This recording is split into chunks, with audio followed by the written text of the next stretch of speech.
இன்னைக்கு நம்ம வீட்டில் தீபாவளி பலகாரமாக ரேஷன் அரிசியில் முறுக்கு செய்ய போகிறேன். அதுக்கு நான் ரேஷன் புழுங்கல் அரிசி இந்த உலக்கில் 2 உலக்கு எடுத்திருக்கேன். இதை ஒரு 4-5 தடவை நல்லா வாஷ் பண்ணிவிட்டு கூடவே 4 வரமிளகாய் சேர்த்து ஒரு 4 மணி நேரத்துக்கு ஊற விட்டுறலாம். மாவு அரைக்கும் போது உப்பு சேர்த்து அரைச்சிக்கணும். மாவு நல்லா நைஸாக அரைச்சிட்டு இந்த பதத்துக்கு இருக்கணும். எந்த உலக்கில் அரிசி எடுத்தோமோ அதே உலக்கில் 1 உலக்கு பொட்டுக்கடலையை ஜாரில் சேர்த்து நைஸாக அரைச்சி மாவில் சேர்த்துக்கலாம். கூடவே 1 ஸ்பூன் ஓமம், 2 ஸ்பூன் எள்ளு, 1/2 ஸ்பூன் பெருங்காயத்தூள் சேர்த்து மிக்ஸ் பண்ணிட்டு 2 ஸ்பூன் நெய், 1 குழிக்கரண்டி அளவுக்கு ஆயில், ரெண்டையும் சூடு பண்ணி மாவில் சேர்த்துக்கலாம். இப்போ இந்த மாவை நல்லா மிக்ஸ் பண்ணிக்கணும். மாவு இந்த அளவுக்கு லூஸாக இருக்கணும், அதாவது உளுந்த வடைக்கு கெட்டியாக இருக்கும்ல அந்த மாதிரி.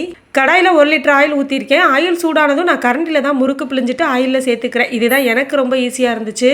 உங்களுக்கு எது கம்ஃபர்டபுளோ அது மாதிரி பிழிஞ்சுக்கோங்க. நான் 2 விதமான முறுக்கச்சில் முறுக்கு பிழிஞ்சு எடுத்திருக்கேன். அது என்னவோ தெரில, எனக்கு எப்போவுமே முறுக்கு ஷேப் மட்டும் சரியாக வரவே வராது. பட் முறுக்கு டேஸ்ட்டு ரொம்ப ரொம்ப சூப்பராக இருந்துச்சு. இந்த தீபாவளிக்கு இந்த முறுக்கை நீங்களும் ட்ரை பண்ணி பாருங்கள், சூப்பராக இருக்கும். இது ஒரு 15-20 நாள் வரைக்குமே கெட்டு போகாது. கவரில் போட்டு பாக்ஸில் ஸ்டோர் பண்ணி வச்சுக்கோங்க.